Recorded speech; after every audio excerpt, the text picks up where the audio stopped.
Assalamualaikum, selamat malam.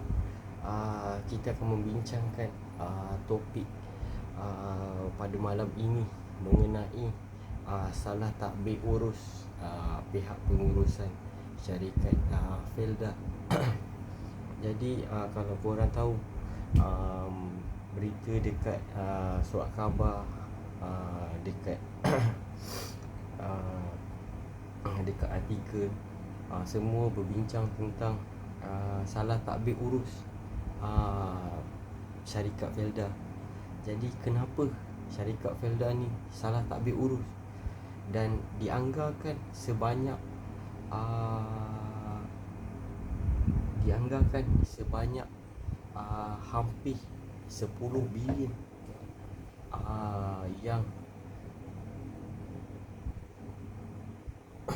yang ditanggung oleh Felda pada tahun lepas. Jadi kerajaan terpaksa menanggung bayaran sebanyak 980 juta ringgit Malaysia setiap tahun, hampir 1 bilion, sebagai beban atau ganti rugi akibat kerugian Felda.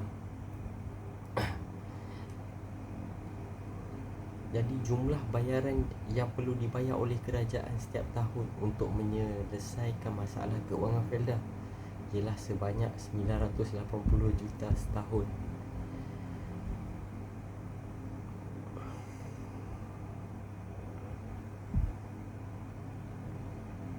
Jadi nilai pelaburan Felda yang tersangkut, seperti korang dengar cerita PT Eagle High Plantation dekat Indonesia tu, jadi pelaburan Felda dekat sana pun terjejas dengan nilai 2.5 bilion ringgit. Jadi kita tengok apakah cerita 2.5 bilion ringgit ni, apa cerita dia, geng. Jadi kita terus masukkan pelaburan Felda yang tersangkut merupakan dalam syarikat peladangan Indonesia PT Eagle High Plantation, yang kini berisiko menanggung kerugian mencecah 2.5 bilion ringgit Malaysia.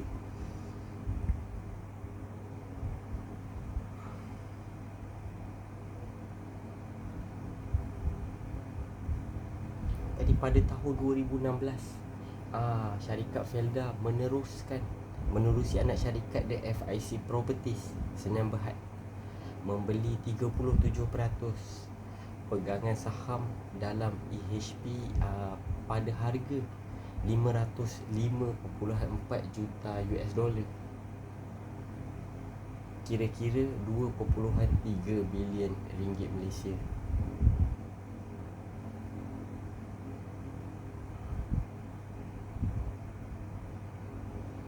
Itu yang pertama, pembelian saham. Yang kedua ialah tuntutan put option atau keputusan timbang tara pada tahun 2024. Jadi hak jual beli, hak jual balik di bawah perjanjian asal, Felda mempunyai hak put option untuk menjual semula saham tersebut kepada syarikat induk iaitu PT Raja Wali Capital International dan PT Raja Wali Corporate pada harga pembelian asal beserta faedah sekiranya penunjuk prestasi tersebut gagal dicapai. Kemenangan timbang tara pada Jun 2024 Tribunal Pusat Timbang Tara Antarabangsa Singapura SIAC membuat keputusan memihak kepada Felda, mengarahkan kumpulan Raja Wali untuk membeli semula saham EHP tersebut daripada Felda.